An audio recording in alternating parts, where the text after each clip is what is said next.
tous et merci d'être aussi nombreux aujourd'hui pour ce premier webinaire des mercredis de l'export. Donc, je suis Shaima Bouquet, je suis responsable du programme Expand Africa qui est lancé par Connectinov. Et nous sommes très heureux de vous voir aussi nombreux aujourd'hui. Merci également aux panélistes qui sont parmi nous. Donc, rapidement, Connectinov est une structure qui a pour mission d'accompagner, de valoriser, de détecter l'innovation et les projets dans le domaine de la health tech. Et en juin 2024, on a lancé notre programme Expand Africa, qui est soutenu par le projet Kawefel, financé par l'AFD et mis en œuvre par Expertise France, et dont l'objectif c'est de renforcer la capacité des startups et des PME et des entreprises tunisiennes dans le domaine de la health tech à partir à l'international et donc sur les marchés du continent africain et plus précisément sur le marché du Sénégal et de la Mauritanie. Et donc, dans le cadre des activités d'Expan Africa, aujourd'hui, c'est le premier webinaire des mercredis de l'export et qui est intitulé « Les défis et les opportunités de l'internationalisation des entreprises tunisiennes vers l'Afrique ». Et nous sommes très heureux et très ravis d'avoir un beau panel aujourd'hui. Donc, si Ayman Mtim qui est Associate Advisor au sein de Deloitte Afrique francophone et qui est spécialisé en stratégie et economic growth. Si Ayman, si vous pouvez vous présenter en quelques mots aussi. Merci beaucoup, Shema. Je pense que vous avez tout dit. Donc, Ayman Mtim, associé de Deloitte, basé à Tunis, mais je couvre l'Afrique francophone de façon générale. Et je travaille essentiellement sur les problématiques de croissance économique, donc à la fois au niveau du secteur public, donc tout ce qui est politique publique et transformation des agences publiques, mais aussi au niveau du secteur privé, à la fois l'accompagnement des entrepreneurs et des PME. Donc, ravi d'être dans ce webinaire et merci beaucoup pour l'invitation. Merci à vous, si Ayman. Si Mohamed Ali Akil, des laboratoires Unimed, donc qui était précédemment directeur de projet, donc PME, et directeur de la division supply chain d'Unimed pendant plus de 15 ans, et qui est aujourd'hui directeur général adjoint des laboratoires Unimed. Si Mohamed Ali, bonjour et bienvenue, et si vous pouvez vous présenter. Merci pour l'invitation. Donc, Mohamed Ali Akeri, directeur général adjoint laboratoire Unimed. Comme vous l'avez avancé, donc j'étais PMO au sein d'Unimed, le responsable du développement de stratégies de développement Unimed à l'international notamment. J'étais aussi directeur de la division supply chain, au sein d'Unimed. Et je suis là maintenant le directeur général adjoint. Je suis ingénieur de formation. J'ai un master dans le management de qualité dans les organismes de santé, un MBA dans le développement à l'international. Voilà. Très bien. Merci. Merci à vous aussi, Mohamed Ali, d'avoir accepté l'invitation. Et donc, last but not least, si Mourad Khalouf, fondateur de Cartagomed et responsable pôle soins de Tunisia Health Alliance. Assema Mourad. Oui, Assema, merci pour l'invitation. Bienvenue à toutes et à tous. Ça fait presque 10 ans que je suis dans le secteur de la santé. Avant, j'étais plutôt dans le secteur de l'industrie des matériaux de construction. Donc j'ai été membre du conseil d'administration d'une polyclinique importante de la place. Et après, j'ai été directeur général de cette clinique. Et en 2018, j'ai fondé une société de tourisme médical ou facilitateur médical pour travailler sur les marchés européens et africains, mais plus encore Amérique du Nord et pays du Golfe aujourd'hui. Et la société a rejoint le consortium Tunisia Health Alliance. Donc, c'est un consortium qui représente toute la chaîne de valeur du secteur de la santé, avec des cliniques, des laboratoires pharmaceutiques, des producteurs et distributeurs de produits et de services destinés à la santé. Donc, je suis responsable du pôle soins de Tunisia Health Alliance. Je pense qu'on en parlera tout à l'heure. Et puis voilà, quoi. Merci Simolade. Merci à vous trois d'avoir accepté de participer à ce beau panel qui sera modéré par Si Hichem Radwen, qui est cofondateur et senior partner de Connectina. Donc, Hichem, je pense, sans plus tarder, on peut démarrer. Merci beaucoup, Shema. Oui, on va démarrer. Merci pour votre disponibilité. Merci à tous d'être présents pour ce premier webinaire des mercredis de l'export. Je vais commencer par les fondements de l'internationalisation. Je vais commencer par Ayman d'ailleurs. Ayman, vous avez été impliqué d'ailleurs dans la préparation d'un rapport, d'une étude qui a été faite pour le compte du programme PRAWEF, justement, qui finance le programme Expand Africa, sur l'intérêt des marchés africains. On va parler internationalisation. On va commencer par les bases déjà. Est-ce que vous pouvez nous parler un peu de ce processus d'internationalisation, de l'importance de ce processus d'internationalisation et du rôle que cela peut jouer pour les entreprises tunisiennes? Merci beaucoup, Hichem. Je pense que l'internationalisation, c'est vraiment en fait, enfin, si je peux commencer par ça, c'est pas forcément pour moi une vraie option dans le marché tunisien, c'est presque une nécessité. Alors, quand on dit une nécessité, ça ne veut pas dire que tout de suite on doit aller vers l'export. On en parlera peut-être un peu plus tard. Il y a effectivement des bases à construire un peu avant, notamment quand on est une nouvelle PME ou peut-être aussi une start-up. Mais en tout cas, il y a tellement de potentiel aujourd'hui en fait au niveau de l'export que c'est quelque chose d'important à considérer, encore plus quand on est basé à Tunis. Pourquoi? Pour différentes raisons. La première, c'est que finalement, en fait, quand on fait de l'export, ça nous ouvre finalement sur des marchés qui sont beaucoup plus intéressants. Et aujourd'hui, en fait, avec l'internationalisation, avec la mondialisation, avec aussi en fait la digitalisation d'un certain nombre de services, c'est quelque chose qui devient de plus en plus facile, encore plus quand on fait du service, mais même quand on fait en fait de l'export et du développement de biens. Encore plus quand on est dans un marché qui est relativement limité, puisque le marché tunisien, la taille du marché, elle est pas, on peut pas l'augmenter en fait à l'infini. Donc, on peut développer un nouveau produit, on peut se battre sur le marché local pour avoir des parts, mais à un moment donné, il y a des limites. C'est les limites de la population, et donc du coup, il faut qu'on puisse aller un peu plus loin. L'autre élément qui est important, c'est que finalement, en fait, quand on s'exporte, on s'expose quelque part, en fait, à d'autres types de concurrence, on s'expose aussi à d'autres typologies de marché. Et ça nous permet aussi, en fait, d'absorber de l'information. Et donc, ça nous permet finalement d'avoir des ressources un peu plus intéressantes, d'avoir des technologies peut-être un peu plus intéressantes, de se benchmarker par rapport à ce qu'on vaut ailleurs et à d'autres concurrents qu'on n'a pas forcément sur notre marché local. Et ça permet de façon mécanique et de façon directe d'améliorer quelque part aussi en fait les produits et services qu'on est en train de faire au contact de ce marché-là. Le troisième élément qui est tout aussi important, c'est l'élément financier. L'export, c'est un moyen aujourd'hui en fait d'avoir une assise assez intéressante et de réduire finalement en fait une dépendance par rapport à un marché local.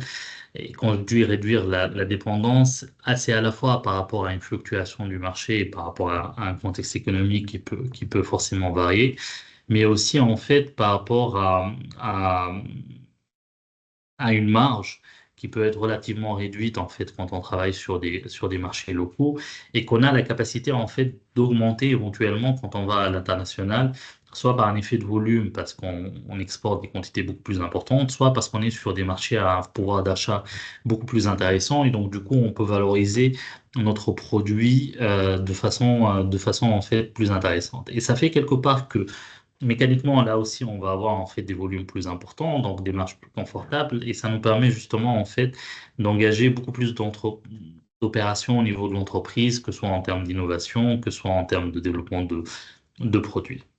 Et enfin, je pense que un élément qu'on oublie aussi souvent, c'est l'élément d'image, parce qu'en fait, ce terme en fait d'entreprise présente à l'international, il est quand même un terme très important, et à la fois Sur le marché local, ça permet d'asseoir encore plus en fait la position de l'entreprise et de valoriser finalement tout ce savoir-faire-là. Mais là aussi, mettre un pied à l'international, ça permet aussi d'aller chercher d'autres marchés au niveau international qui exigent des entreprises de services et de produits qui ont déjà des implémentations à l'international, qui font déjà de l'export, etc. Donc, tous ces éléments-là, alors il y a pas que des éléments positifs, effectivement, dans l'export, on parlera des défis, je pense, après, mais tous ces éléments-là, finalement, en fait, sont des incentives très intéressantes pour toute entreprise tunisienne, en fait, qui est basée en Tunisie, d'autant plus que je pense que on a beaucoup d'avantages en termes de coûts, en termes de compétitivité qui nous facilitent finalement, en fait, l'accès à ces marchés internationaux. Très bien, merci beaucoup Ayman. Effectivement, c'est une très bonne base pour démarrer la discussion. Donc, si je résume un peu, 4 points principaux. Marché limité, donc recherche de croissance. Technologie nouvelle, donc ça permet de se dépasser un peu, de se challenger et de s'améliorer forcément en attaquant des marchés internationaux. L'assise financière avec la réduction de risques d'un côté et les économies d'échelle de l'autre, ce qui permet d'améliorer les marges. Et puis l'image, la visibilité, la crédibilité de la société. Je vais passer par Si Harouf. Est-ce que pour les sociétés de santé, c'est plus ou moins la même chose? Vous êtes sur la Tunisia Health Alliance, vous accompagnez énormément d'entreprises du domaine de la santé vers l'Afrique notamment, mais vers l'internationalisation en général. Est-ce que ces éléments qui ont été cités par Ayman sont exactement les mêmes pour des sociétés de santé actives dans le domaine de la health tech? Est-ce qu'il y a des spécificités? Est-ce que vous partagez un peu le constat ou le résumé qui a été fait par Ayman? Merci, si Hichem. Effectivement, donc, si Ayman a résumé la situation d'une entreprise qui aimerait se développer à l'étranger, surtout une entreprise tunisienne où euh, elle est présente dans un petit marché. Donc, la Tunisie reste un tout petit marché et une entreprise de services ou de produits qui veut subsister, si elle ne fait pas de l'export, malheureusement, les choix seront très limités pour son développement. Dans le secteur de la santé, au fait, si on peut faire un peu le parallèle avec le health tech et le fintech en Afrique. Donc aujourd'hui, le fintech s'est énormément développé en Afrique, beaucoup plus qu'en Europe. Je ne parle même pas du cas tunisien. Pourquoi? Parce qu'il n'y a pas une infrastructure classique de système bancaire, d'agence, etc. Donc, les Africains ont trouvé cette opportunité du mobile, de l'Internet pour justement remplir leurs besoins quotidiens, pour passer une commande, pour acheter, pour faire des virements, des transferts monétiques, etc. Donc, si on prend le parallèle par rapport à ça avec le health tech, c'est exactement, je pense, la même chose et les opportunités sont très, très importantes pour les entreprises dans le secteur du health tech parce que malheureusement, les infrastructures de soins sont très, très limitées et principalement concentrées dans les capitales. Les gens souvent vont devoir faire des centaines de kilomètres pour faire une consultation, sans parler de la qualité de la prise en charge médicale. Donc là, le health tech a, je pense, une opportunité très, très intéressante dans des pays africains, beaucoup plus qu'en Tunisie, pour justement répondre à un besoin croissant. Le pouvoir d'achat dans ces pays-là est en train de se développer. On parle aussi de pays avec 40, 50, 100, 200 millions d'habitants, donc c'est des marchés énormes. Et avec le programme de couverture sanitaire universelle de 2030, moi, je pense qu'il y aura des bailleurs de fonds derrière pour justement accompagner beaucoup de pays de l'Afrique de l'Ouest et de l'Afrique de l'Est pour justement essayer de faire bénéficier le maximum de personnes de ces soins ou de ces consultations en ligne ou de ces produits health tech qui facilitent la vie ou qui dépistent certaines maladies, etc. Donc oui, moi je pense que l'avenir est prospère en Afrique de l'Ouest et en Afrique de l'Est, qu'on a tendance à ignorer depuis la Tunisie, mais c'est un marché peut-être probablement beaucoup plus important que l'Afrique de l'Ouest. Merci beaucoup, Si Moulad. Je passe à Si Mohamed Ali. Si Mohamed Ali, tout d'abord, félicitations pour le nouveau poste de DGA de Unimed. Unimed qui est une réussite et vous êtes très présent à l'international, pas qu'en Afrique, mais à l'international en général. Vous êtes présent en Europe. Il y a un accord, je crois, qui a été signé au Japon. Vous êtes présent également en Afrique. Est-ce que les constats qui ont été faits par les deux premiers experts, les deux premiers intervenants, est-ce que vous partagez ces constats-là et est-ce que c'est ces triggers-là qui vous ont poussé, vous, Unimed, à aller vers l'export et aller vers l'export? Est-ce que c'est une obligation, effectivement? Est-ce que c'est un choix? Comment vous avez vu les choses, vous, au niveau d'Unimed? Bon, je vous remercie. Bon, pour Unimed, et je veux parler du secteur des médicaments d'une manière générale. Le développement à l'international et la première phase du développement à l'international, c'est la phase d'exportation. Donc, c'est vraiment une obligation pour les entreprises pharmaceutiques, vu la taille, premièrement, vu la taille du marché du médicament en Tunisie, en premier lieu. Donc, c'est un petit marché, la Tunisie. En second lieu, le second problème, c'est la politique sanitaire et les prix. Donc, les prix, comme il y a tout ce qui est compensation, le système donc, c'est l'État qui fixe les prix.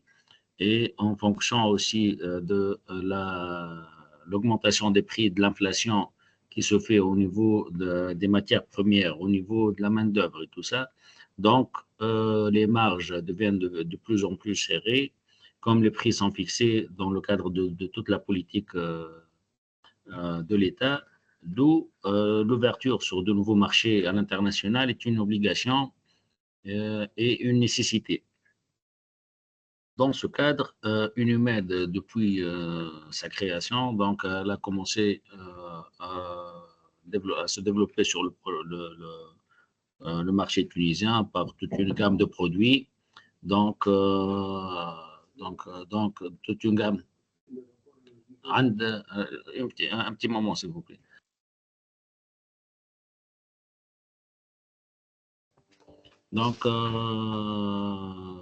Donc, pour se développer, donc elle a commencé à développer des produits qui sont enregistrés en Tunisie, et puis elle est partie sur le marché de l'international, notamment à travers les pays voisins, à savoir la Libye et l'Algérie, et puis sur d'autres destinations, que ce soit en Afrique ou en Asie, aussi avec une présence, Unimed était le premier laboratoire tunisien à être certifié selon la réglementation et les European GMP, c'est-à-dire les bonnes pratiques de fabrication et la réglementation européenne depuis 2006, ce qui lui a permis aussi de s'ouvrir sur l'Europe et aussi en 2015 sur la GFDA pour s'ouvrir sur la région du Golfe.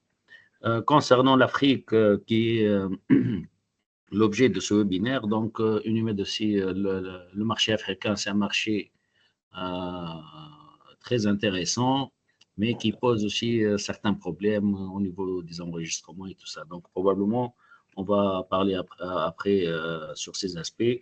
Mais pour résumer, l'ouverture à l'international des entreprises, d'une manière générale tunisienne, pousse à s'ouvrir sur l'Afrique et développer d'autres nouveaux marchés. Voilà.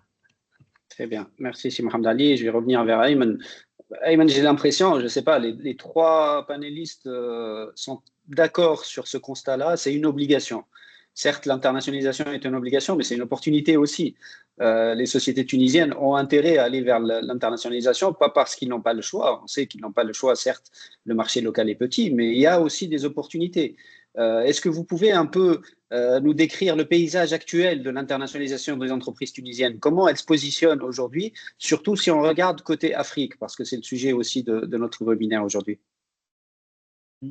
Merci beaucoup, Hichem. Enfin, je pense qu'aujourd'hui, sur les entreprises tunisiennes, globalement, il y a une bonne tendance. Donc, si on essaie de prendre un trend sur la période 2010-2023, on est sur une croissance annuelle moyenne de 8,2% à peu près sur les exportations tunisiennes. Donc, sur une période de 13 ou 14 ans.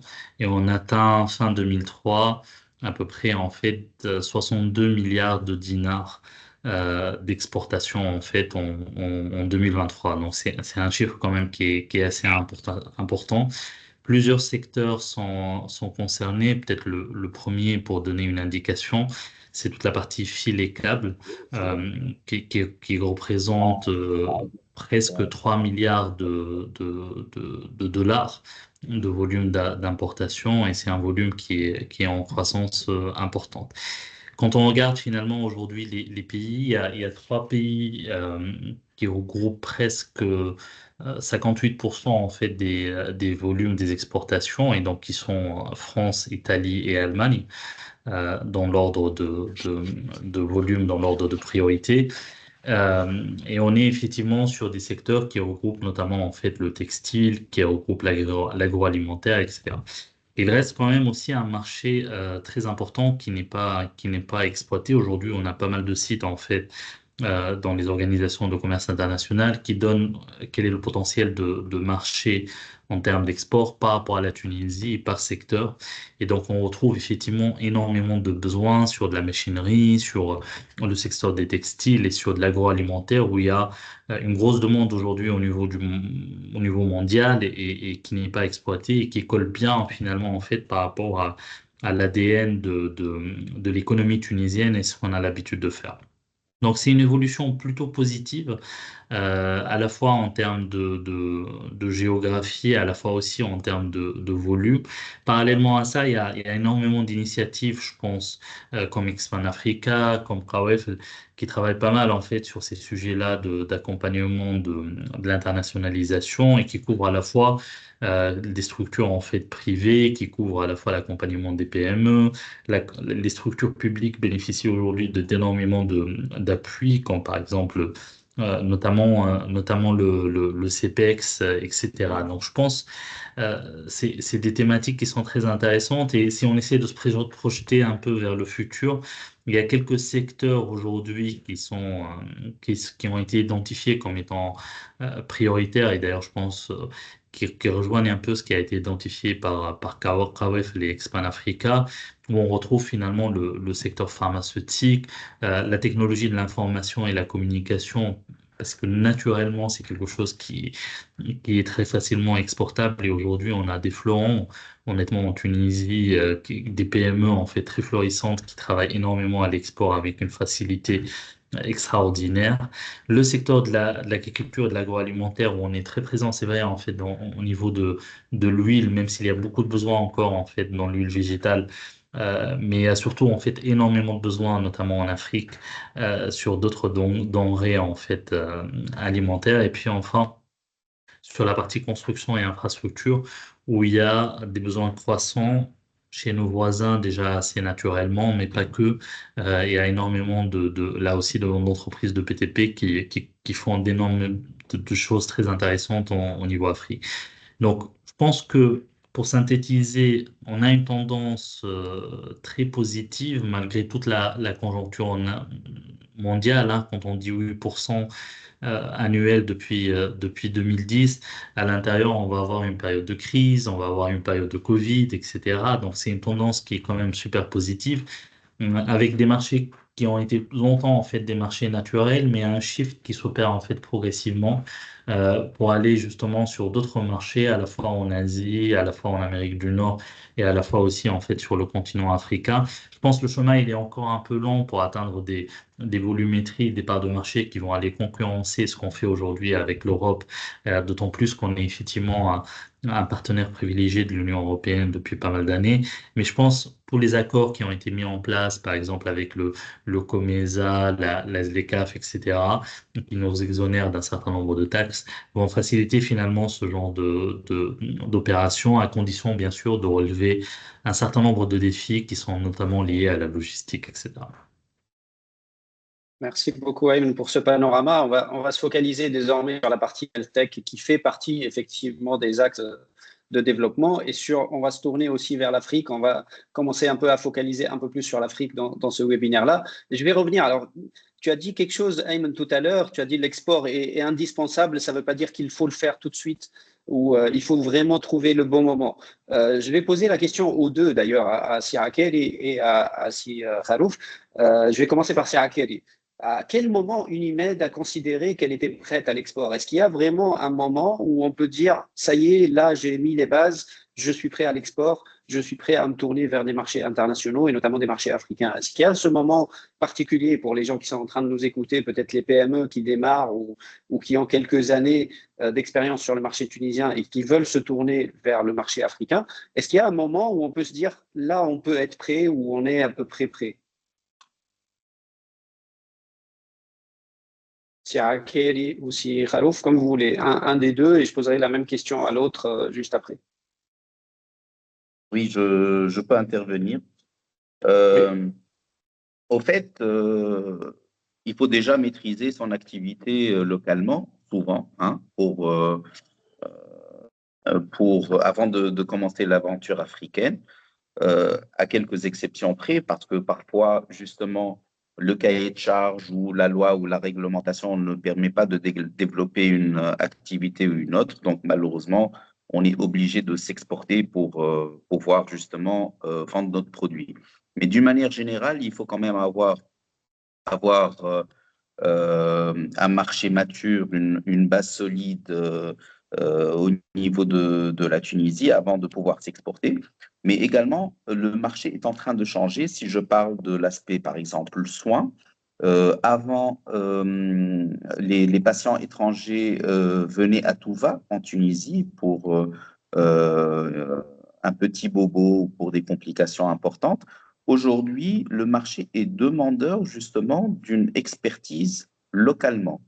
Donc, on assiste à de plus en plus d'étrangers, hein, de médecins étrangers, pas que tunisiens bien sûr, qui vont s'installer périodiquement dans certains pays africains pour justement répondre à une certaine demande et faire des consultations, voire des interventions sur place. Donc ça, c'est une évolution du marché.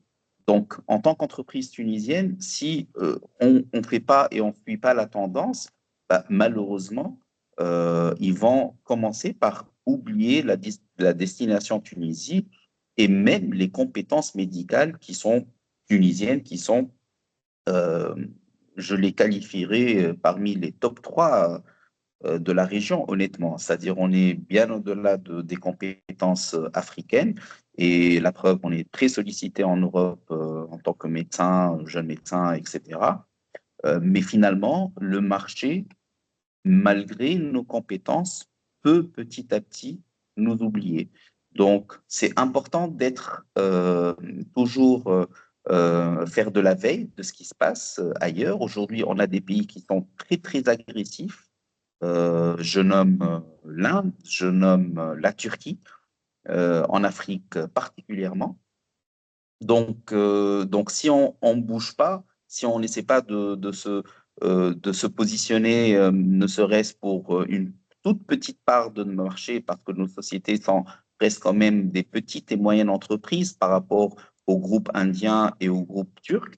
Donc, si on n'arrive pas à se positionner, on ne fait pas l'effort justement pour rester en contact avec le marché, bah, on risque petit à petit de perdre notre avantage, euh, surtout notre expertise avec le temps. Donc, ils peuvent passer et basculer à une autre destination, à une reconnaissance médicale d'un autre pays, etc., etc. Donc, il faut toujours être présent et manifester son intérêt. Et c'est là justement l'intérêt de peut-être parfois travailler en consortium parce que la Tunisie reste un petit pays, les entreprises tunisiennes, quelle que soit leur grandeur, restent petites par rapport aux mastodontes étrangers. Et ça nous permet justement de développer des synergies, de réduire les coûts, de pouvoir justement faire de la veille ensemble, de pouvoir faire de la commercialisation ensemble pour être en contact toujours avec les marchés.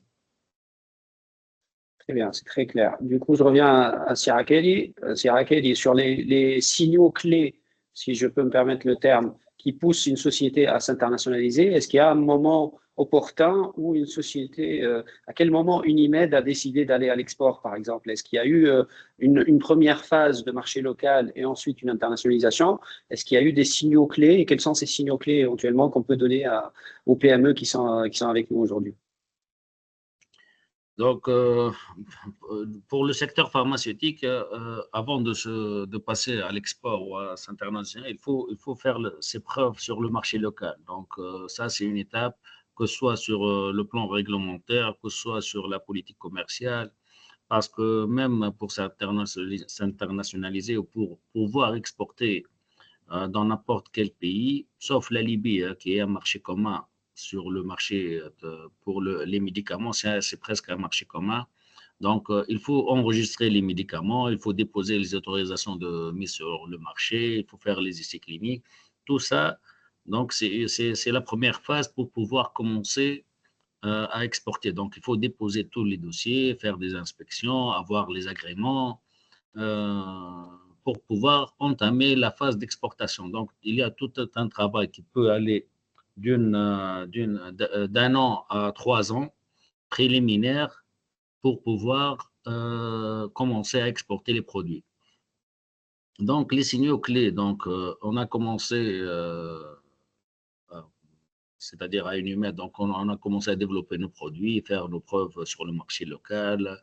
Et après, il y avait plusieurs opportunités sur des marchés qui commencent à demander des produits d'urgence ou des produits ophtalmiques. Donc, Unimed, donc, elle a saisi ces opportunités, elle a commencé les premières phases d'exportation.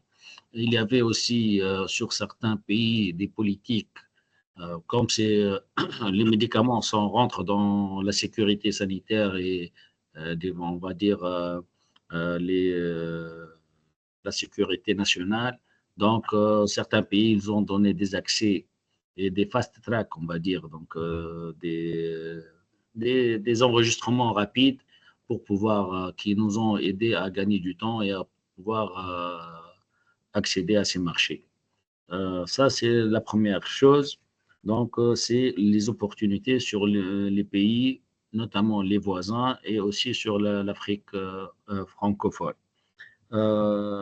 D'autres aussi, comme Unimed aussi, elle s'est spécialisée dans une niche bien spécifique qui est les médicaments stériles et ophtalmiques. Et là, on a développé plus que 217 produits. On a aussi des propriétés intellectuelles. Donc, la qualité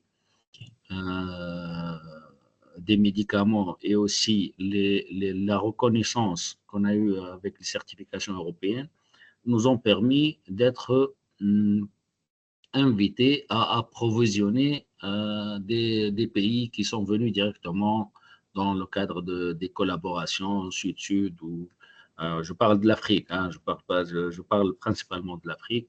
Donc, ils nous ont invités à appeler pour faire exporter des produits. Donc, c'était les deux principaux signaux. Puis, bon, c'est parce que Unimed, elle date depuis plus que 35 ans. Donc, la concurrence qui s'est développée aussi de la Tunisie, donc le marché, il commence, on a plus que 42 entreprises pharmaceutiques. Donc, sur certaines formes, le secteur, il est fortement concurrencé. Donc, l'export nous a aidés pour développer nos activités. Voilà. Eh bien, donc faire ses preuves sur le marché local, détecter les opportunités sur les marchés internationaux et essayer de stabiliser un peu et développer ses produits et sa gamme de produits pour adresser ces marchés-là. Il y a Ayman qui a évoqué un peu le ZLECAf tout à l'heure. Je vais revenir à Si Khalouf. Est-ce que ce genre de convention de libre-échange qui a été signée par la Tunisie, est-ce que vous voyez, vous, en tant que Tunisia Health Alliance, est-ce que vous avez vu l'impact de ce genre de conventions? Comment ces conventions peuvent aider ou accompagner les entreprises tunisiennes à faciliter leurs opérations d'exportation vers l'Afrique? Pour le secteur de la santé, bon, il y a principalement, donc, sur lesquels nous sommes actifs, il y a les soins, il y a les médicaments donc le secteur qui a été présenté par M. Mohamed Ali. Et puis, il y a les consommables médicaux. Donc, je pense que pour les médicaments, ça a été mentionné, donc c'est un peu réglementé, il faut avoir des agences médicales, c'est-à-dire le fait d'avoir des opportunités douanières, je dirais, facilite le travail, c'est sûr, à long terme, mais ça demande beaucoup de temps. Ce n'est pas, par exemple, comme un produit alimentaire où de suite, on peut vendre, je ne sais pas, de l'huile, du beurre, etc., ou des pâtes, etc. Donc, le process est beaucoup plus lent sur le côté médical. Au niveau des dispositifs médicaux aussi, certains pays, notamment anglophones, donc ont une certaine réglementation qui est souvent et certification qui est parfois différente de la certification francophone, je dirais, ou à laquelle nous sommes habitués en tant qu'entreprise tunisienne. Mais bien évidemment, et idéalement avec un accompagnement financier des entreprises par des organismes tels que le CEPEX ou des organismes ou des programmes backupés par des bailleurs de fonds, ça va se faire, bien sûr, parce que l'Azleka, c'est un marché qu'on ne connaît pas trop bien en Tunisie, mais il peut nous ouvrir des opportunités très, très intéressantes et l'entreprise tunisienne reste quand même compétitive par rapport à d'autres entreprises. Donc, moi, je qualifie toujours l'entreprise tunisienne, quel que soit le secteur, l'entreprise le positionnement de l'entreprise tunisienne comme une entreprise mid-tech, mid-size. Donc, on peut s'adapter au marché, on peut être très réactif pour des séries, je dirais, à taille humaine, on va dire. Donc, oui, ça va certainement être des opportunités, présenter des opportunités pour les entreprises tunisiennes, mais j'espère et je souhaite qu'il y ait un accompagnement parce que c'est des marchés qui sont pour la plupart nouveaux pour nous. Quand je prends par exemple l'Afrique de l'Est, nous, à travers Tunisia Health Alliance, on a eu la chance et l'opportunité de visiter plusieurs pays de l'Afrique de l'Est. Là-bas, dans ces régions, ils ne nous connaissent pas, contrairement à l'Afrique de l'Ouest, par exemple. Or, l'Afrique de l'Est est peut-être beaucoup plus intéressante que l'Afrique de l'Ouest en termes de marché, en termes de réglementation, en termes de business à proprement dit, et en termes de taille. Mais on a besoin quand même d'un minimum d'accompagnement parce que la taille des entreprises tunisiennes est quand même petite et l'entreprise ne peut pas être en même temps présente ou bien présente à l'Est et à l'Ouest. Très bien, merci beaucoup. Et vous m'offrez également une belle transition pour parler des défis. On a parlé jusqu'à présent, je reviens vers Ayman d'ailleurs, on a parlé surtout nécessité, obligation d'internationalisation et les avantages que ça peut apporter à l'entreprise tunisienne. On a parlé opportunités, on n'a pas parlé des défis, on n'a pas parlé des difficultés, parce que j'imagine qu'il y en a. Si Mourad en a évoqué quelques-uns autour de la certification, surtout pour le domaine health tech, en plus, c'est un domaine qui nécessite beaucoup plus de certification que certains d'autres domaines.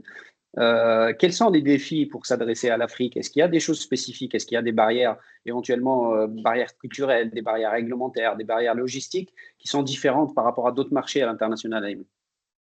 Alors effectivement, je pense que tu en as cité quelques-uns. Enfin, il y a pas mal de défis qu'il faut prendre en compte quand on va surtout en fait, notamment en Afrique. Le premier, c'est bien les barrières culturelles parce que finalement, en fait, les cultures sont très différentes. En Afrique notamment, Afrique anglophone, francophone, on n'est pas du tout sur la même logique. Afrique du Nord, Afrique centrale, pas du tout pareil. Donc, en fonction du produit, en fonction du service, en fonction de l'activité en fait de la PME, il faut vraiment en fait prendre en compte ces logiques culturelles. Et ces logiques culturelles, elles peuvent aussi impliquer en fait la nécessité d'avoir un partenaire. Enfin, on en parlera peut-être un peu tout à l'heure. Parce que parfois, en fait, voilà, il y a, au niveau de la distribution, ça peut être nécessaire. Parfois, il y a des pays qui ont une culture nationale qui est assez forte. donc du coup passer par un intermédiaire local ou en tout cas avoir un partenaire local devient quelque chose effectivement d'assez important. Et puis, il faut prendre aussi en considération en fait les pratiques commerciales.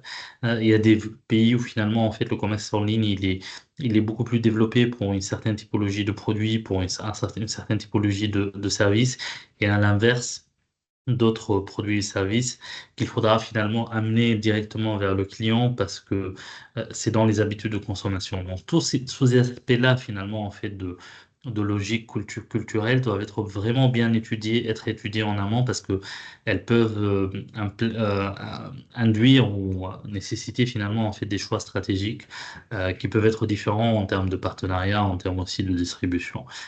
Il y a d'autres aspects qui sont peut-être un peu plus évidents, donc la partie réglementation, notamment sur des secteurs hyper réglementaires, en fait, comme la santé. Donc, c'est des choses effectivement qu'il faut prendre en compte.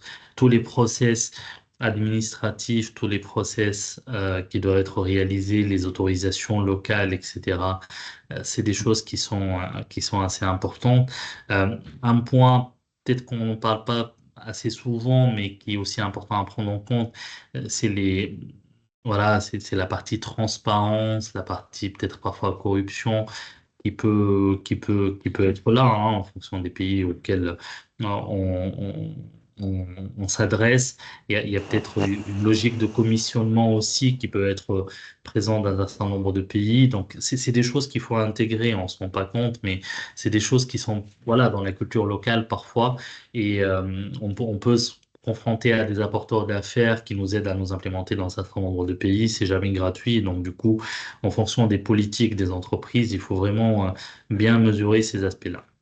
L'autre élément hyper important, c'est la partie logistique qui n'est pas du tout simple.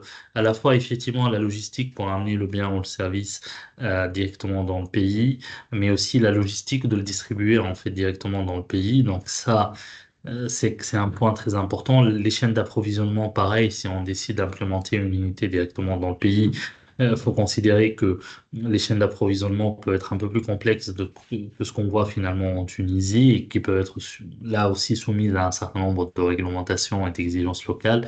Donc, c'est des éléments qui nécessitent souvent d'avoir un partenaire local et qui doit être identifié effectivement dès le début.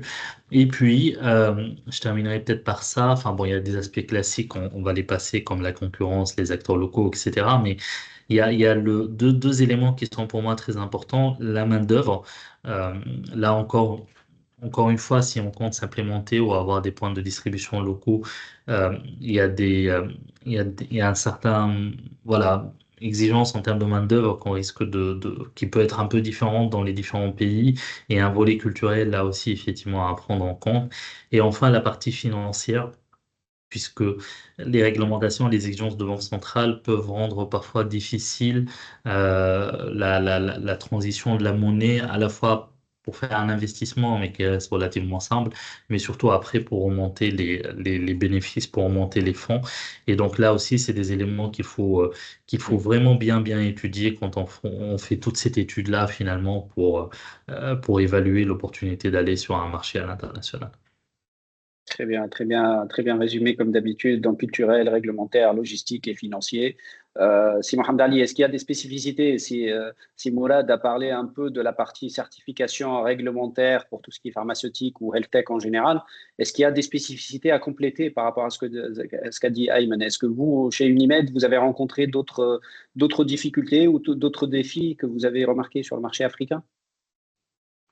Oui, bon, ce que je peux rajouter à ce que disait C. Ayman, c'est aussi, il y a aussi des barrières à l'entrée, parce qu'il y a certains pays qui ont commencé maintenant, ils sont rentrés dans des politiques de protectionnisme de leurs industries locales et de la promotion, du moins, et de le développement du secteur pharmaceutique parce que surtout après le Covid, tout le monde il a su l'importance de la santé, l'importance d'assurer la sécurité nationale sur le plan d'approvisionnement des médicaments, notamment la production.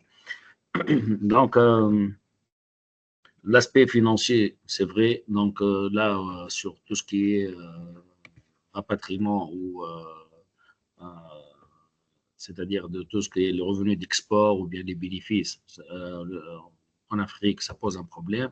Ce que je peux ajouter aussi, c'est l'assurance, c'est-à-dire le secteur d'assurance qui, nous, pour être couverts sur les risques, il y a des risques pays, donc on n'a pas, contrairement à d'autres concurrents, d'autres pays comme le Maroc, je vais dire, où que ce soit pour le financement ou bien pour les assurances, ils sont plus présents en Afrique, ce qui peut leur donner une compétitivité plus importante que la nôtre. Aussi, donc, le problème en Afrique aussi, c'est la stabilité politique, on va dire, parce que d'un jour ou d'un autre, comme donc, si les régimes changent, donc tu peux perdre un marché parce que tu fais, et ça, c'était le cas. Je peux même parler au nom des industriels tunisiens. On a des industriels tunisiens qui se sont implantés au Cameroun, en Côte d'Ivoire, au Sénégal. Nous, on était au Soudan, donc nous étions sur le plan d'investir au Soudan. Là, vous voyez la guerre civile au Soudan.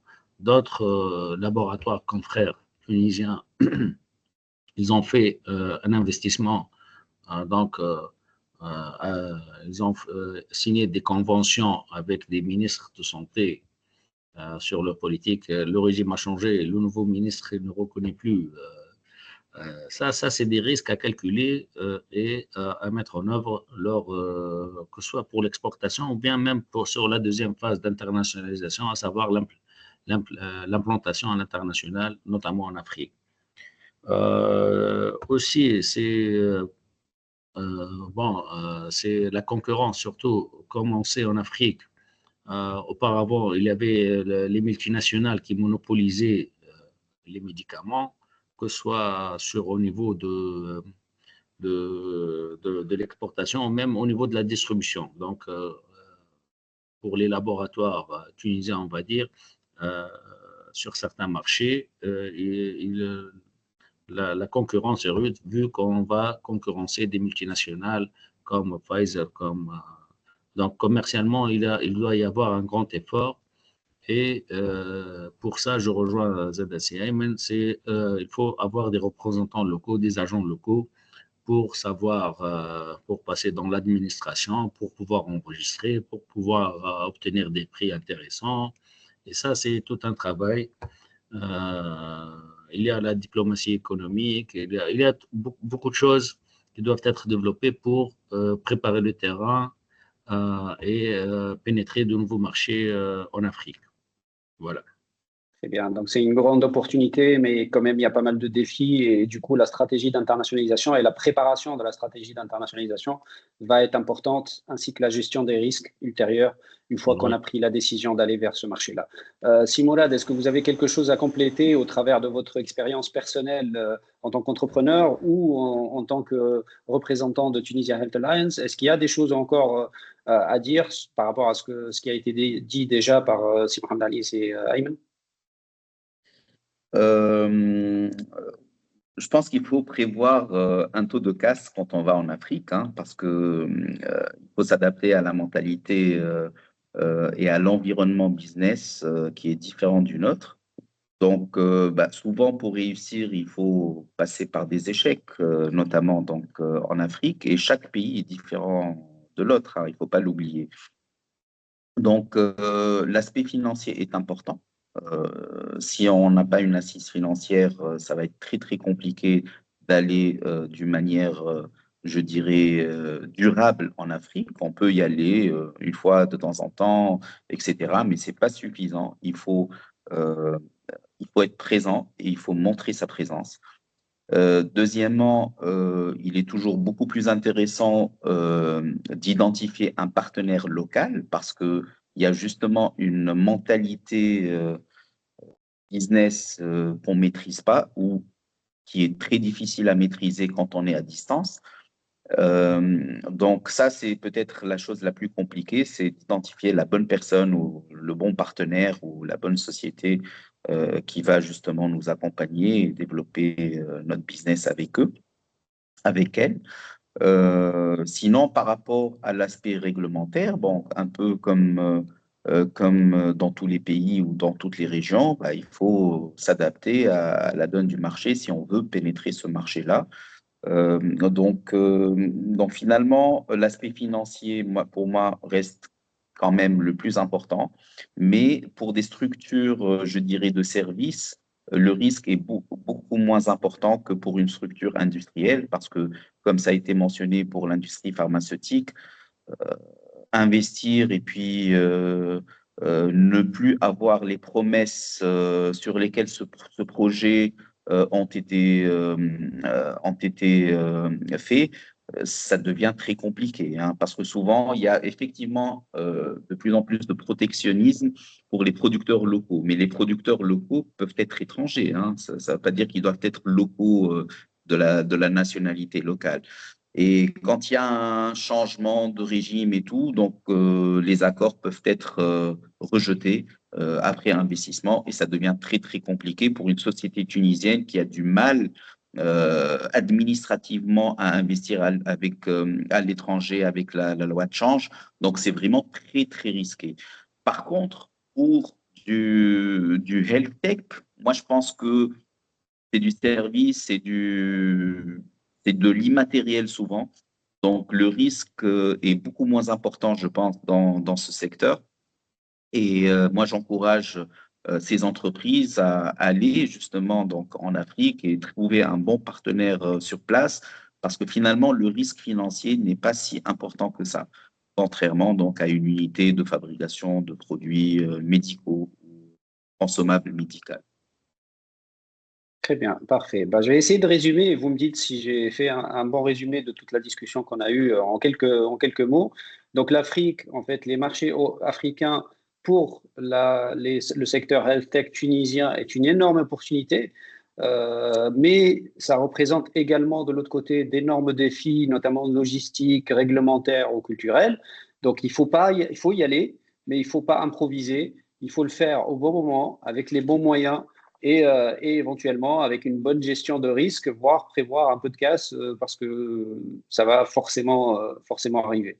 Est-ce que j'ai bien résumé? Je sais que c'est un peu limite en quelques phrases de résumer tout ce qu'on a discuté pendant 1 heure quasiment, mais est-ce que j'ai bien résumé? Est-ce qu'il y a quelque chose à rajouter en amont pour les trois panélistes?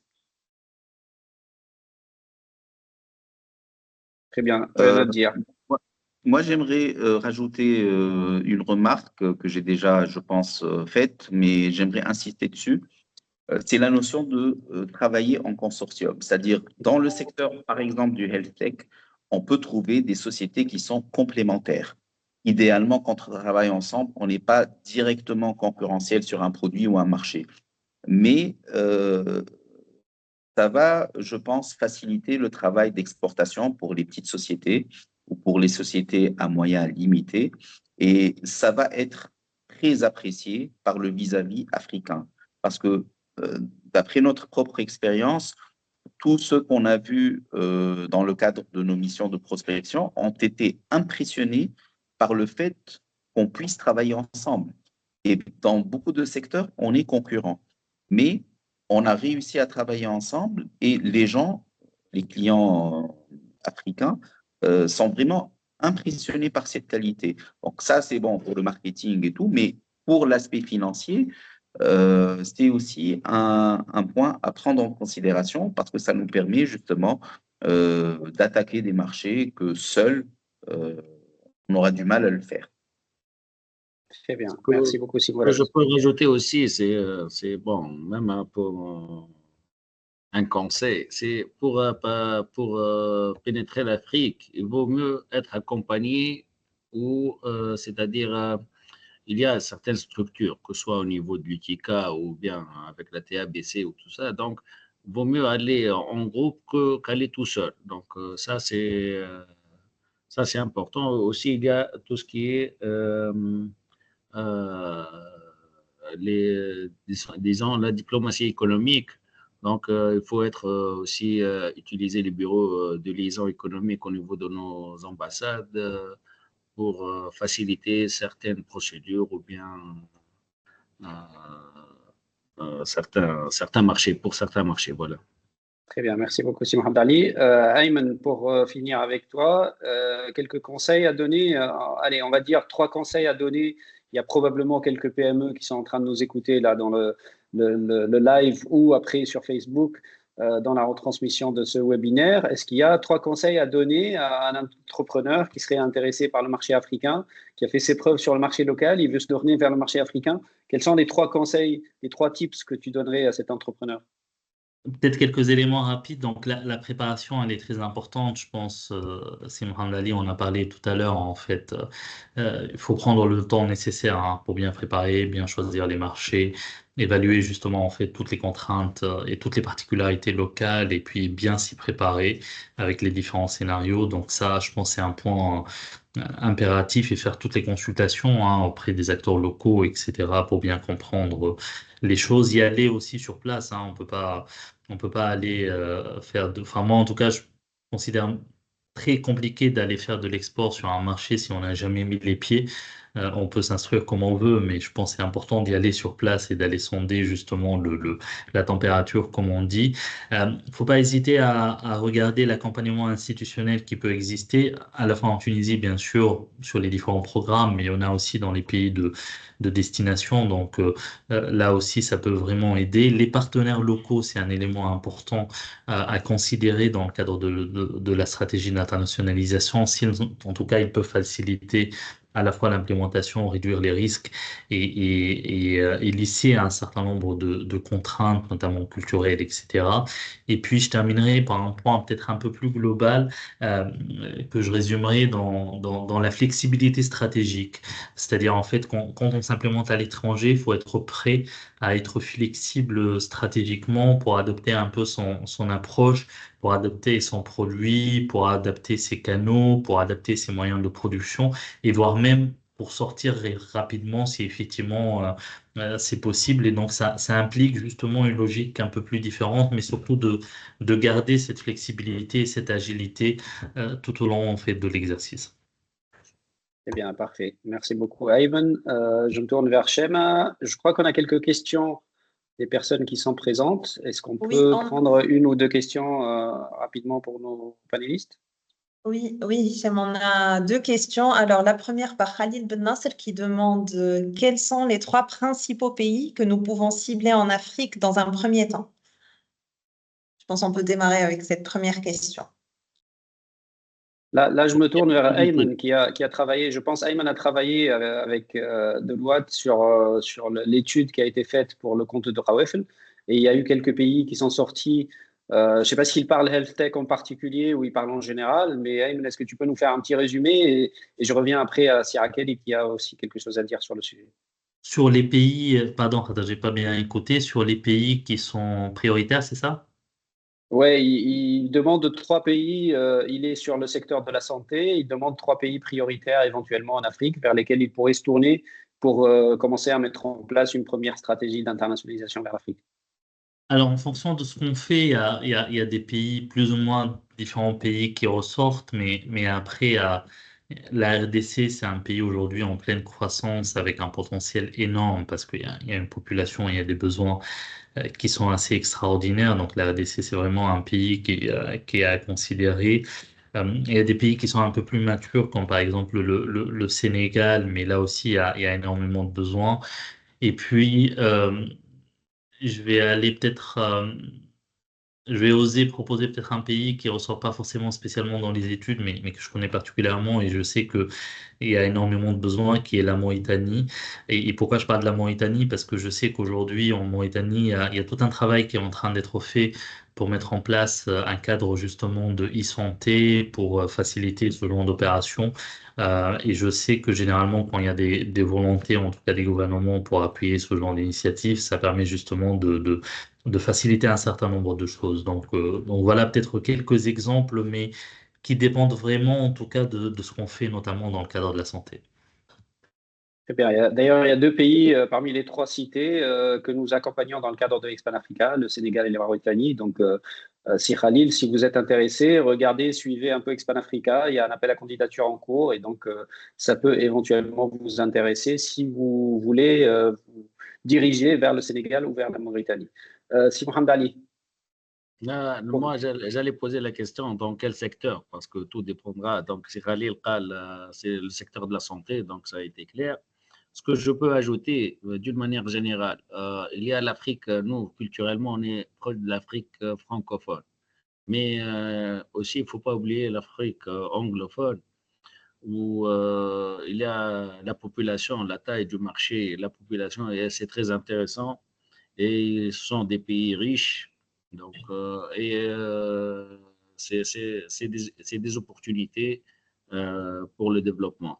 Il faut aussi, à part l'Afrique anglophone, faut aussi penser et réfléchir, être axé aussi sur l'Afrique de l'Est, pas de l'Ouest, parce que tout le monde, on est focalisé Afrique de l'Ouest et tout ça. Donc, la concentration, il faut voir l'Afrique dans toute sa géographie, pas principalement l'Afrique de l'Ouest et l'Afrique francophone spécialement. Voilà. Très bien, merci beaucoup. Une autre question, Chema, avant de clôturer, la dernière? Oui, alors, par Madame Salma Lebib, donc, qui dit que vous avez mentionné que l'entreprise doit avoir une assise financière solide avant d'entrer sur un nouveau marché international. Cependant, est-ce que le gouvernement propose réellement des aides spécifiques pour renforcer cette assise financière et faciliter l'accès des PME tunisiennes aux marchés internationaux? Alors, on fera peut-être un tour rapide si quelqu'un a quelque chose à dire, mais le message que je passerai à Salma aussi, c'est suivez-nous. Il y a d'autres, le prochain webinaire, je crois, corrige-moi, Chema, si je me trompe, mais on va parler de ces aspects-là. On va parler un peu aussi du soutien que pourrait avoir une PME tunisienne pour s'exporter vers les marchés internationaux en général et vers l'Afrique en particulier. Est-ce qu'il y a un des panélistes qui a quelque chose à dire sur le sujet? Rapidement, hein, en quelques mots. Principalement le CEPEX, Le CEPEX. principalement. Mais il y a d'autres structures. Il faut voir, mais il y a le gouvernemental et le non gouvernemental. Donc, très bien. Le CEPEX, ce sera effectivement un des sujets qu'on évoquera lors du prochain webinaire qui est prévu pour le 11 septembre. Comment la Tunisie encourage l'internationalisation des entreprises vers l'Afrique, instruments et outils. Donc, Salma, si le sujet vous intéresse, vous pouvez participer à ce prochain webinaire. Continuez à nous suivre, en tout cas, tous ceux qui sont présents ou qui sont en train de regarder cette vidéo. N'hésitez pas à nous suivre sur Expan Africa et sur Connecti9 pour voir les prochains webinaires et voir les thématiques des prochains webinaires, les intervenants des prochains webinaires. Chema, quelque chose à rajouter pour clôturer? Merci à tous. Bon, j'aimerais souligner que pour les entreprises qui sont présentes avec nous, justement, suivez-nous pour les prochains webinaires, mais aussi un appel à candidature qui est ouvert. Donc, pour les entreprises qui souhaitent se développer sur les deux marchés, donc du Sénégal et de la Mauritanie. Là, il y a un QR code qui va vous ramener sur les réseaux sociaux avec toutes les informations. Donc, vous trouverez là-bas toutes les informations dont vous avez besoin. Voilà. Parfait, merci beaucoup. Un grand merci à Si Ayman, à Si Mohamed Ali et à Si Mourad pour leur disponibilité. Merci à tous ceux qui sont présents et à très vite, j'espère, sur d'autres webinaires. Suivez-nous sur Expan Africa. Merci à tous. Merci. Merci.